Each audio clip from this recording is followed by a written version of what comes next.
All right, let's see what's up for you, Aquarius, for the last 2 weeks of November. And remember, wow. Let me say this first. Remember to watch your moon and rising signs if this particular video's messages don't make sense to you or resonate with you. I get that a lot, so you may want to watch them anyway. Okay, so this card in particular, it came up the last video I did, which was Capricorn. And like I said, I was shuffling these good. So there's a lot of moving past negative, possibly, I don't want to say negative, but situations that you're tired of that seem old, that you're like, okay, I'm ready to wind this up. I want something new. And it's perfect how this second card is the Three of Wands, because that is success around venture. That is success around a project or your own business or your work, wherever your workplace is. So it's like moving your thoughts and ideas into real action. Actually, I feel like you've been seeing some success. Seeing some success. That's a lot of S's. Aquarius. So it feels like by the end of November, you're going to be open to working with someone different. You're going to be open to new projects, working in different ways than you have before. You could be taking on a second part-time job, working late. How do I say this? Later hours in the day, doing something differently that makes you happy. There's something different that you all are doing, or you're adding to your repertoire of time. It feels like it's a learning thing, but it's also an expansion of your current success. This is really an auspicious card, so I'm glad to see it for you guys. Let's see what the second. Nice. Okay, well, Aquarius. Go Aquarius. All right. Well, we have 1, 2, 3 wand cards. And the wands or the rods are about our work and our passion, our creativity. So the first 2 weeks of December, you're going to feel like you're on fire. And I don't mean physically, but literally that you are... you're making very good points and strides in what you're doing. Now, this card usually and can represent, I say both, a fire sign, which would be Sagittarius, Leo, or Aries, Sun, Moon, or Rising. This may be a person that's supporting you, or leading you, or mentoring you, or you get inspired from. This night of all the nights, well, I guess this one and the Knight of Swords move quickly. Sometimes the Knight of Wands sort of oversteps himself, and plans can get delayed if we move too fast. So I'm looking at this Ace too, because this is blessings of birth of creation, of a new job or work or progress, or maybe a baby that's sort of like coming at you. So by the middle of December, some of you are really going to feel inspired. This whole rod, 3 rods we have going on, really is interest to me.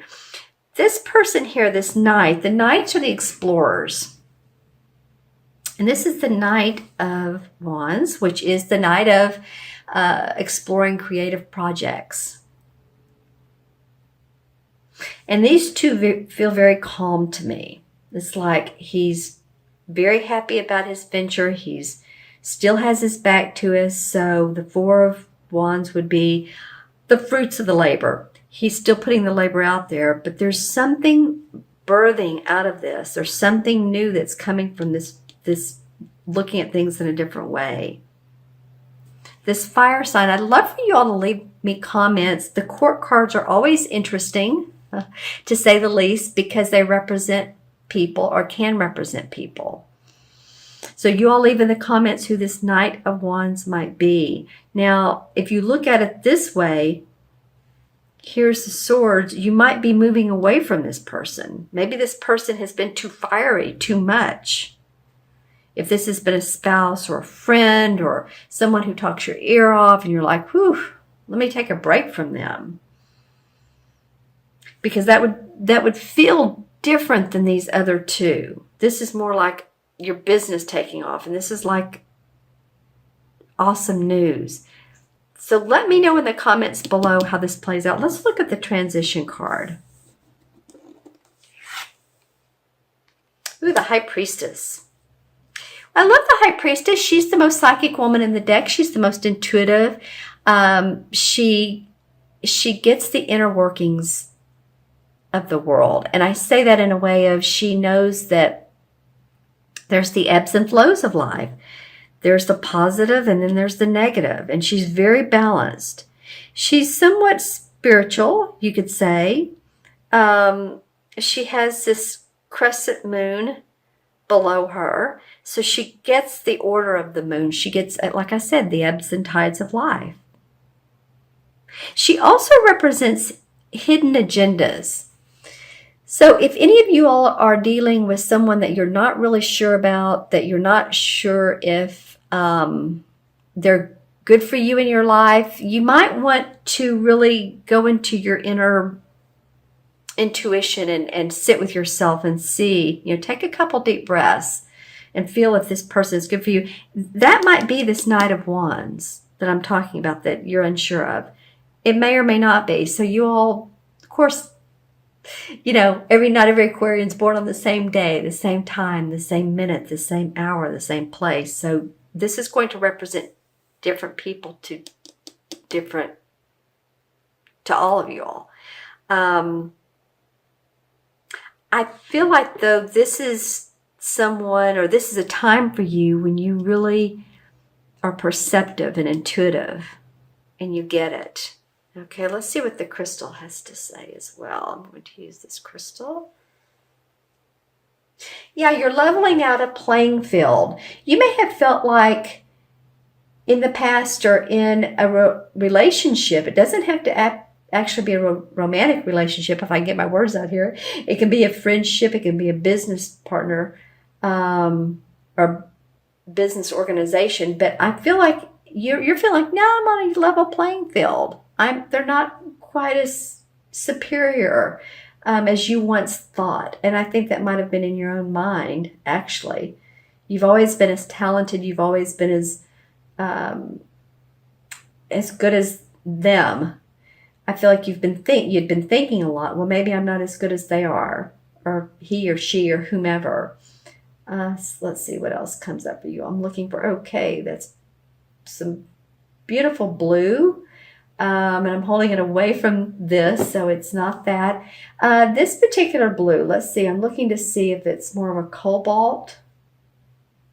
Well, blue has to do with the throat chakra, so communicate your words. That's beautiful. I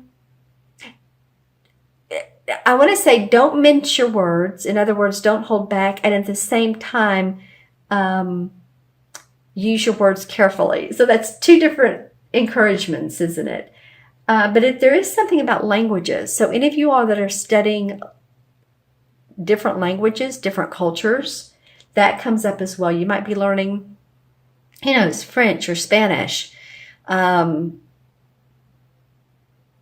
Yeah, that comes up. Okay, so for any of you doing that, let's see what else comes up for you for Aquarius, Sun, Moon, or Rising. Some of you are thinking about writing a book or a pamphlet. Maybe it's part of your work, but maybe it's not too. And I feel like some of you are going to have to stand up for your ideas and who you are. It may mean around in a relationship, or it could mean at your workplace or at your business, or ideas that you have. Stand up for yourself. This is what works for me. What works for you? All right. Okay, Aquarius, let me go ahead and add up the cards. We have 6, 7, 8, 9, and 2 is 11, 12, 13. That's easy, right? 6, 7, 8, 9, 10, 11, 12, and 13. Well, 13, a lot of people like that number. A lot of people, when I'm talking to them, say, oh, 13 is my lucky number. Not everyone, but some people do. 1 and 3 is 4, of course, and 4 in numerology is about building your foundation. It's about feeling that there is structure and there is safety in your life, and there is, security. So hopefully that makes sense for a lot of you, and you all do feel that. It's an important feeling, isn't it? All right, so the 4 in the Major Arcana is the Emperor card. And the Emperor card is an archetypal boss, father figure. It can represent a priest, which is interesting. The High Priestess came up because, the Emperor would be the archetypal father. She's not the Empress, but I was going to say it's the opposite of her, the masculine, but not really. She's in her own group here. The Emperor card represents the sign of Capricorn. Again, someone who is very staid in their position, who leads. It can also mean government, authority figure, judge, executive decision maker, father, makes a ruling. For some of you all, it could be any type of ruling for possibly a court case or something like that, or a ticket or a fine. Be careful how you're driving. I told one other sign that, and I got some feedback that, someone had been pulled over. Of course, the streets are busy, so that's going to happen. But yeah, don't have a heavy foot while you're driving. You know what I'm saying? It really does make a difference.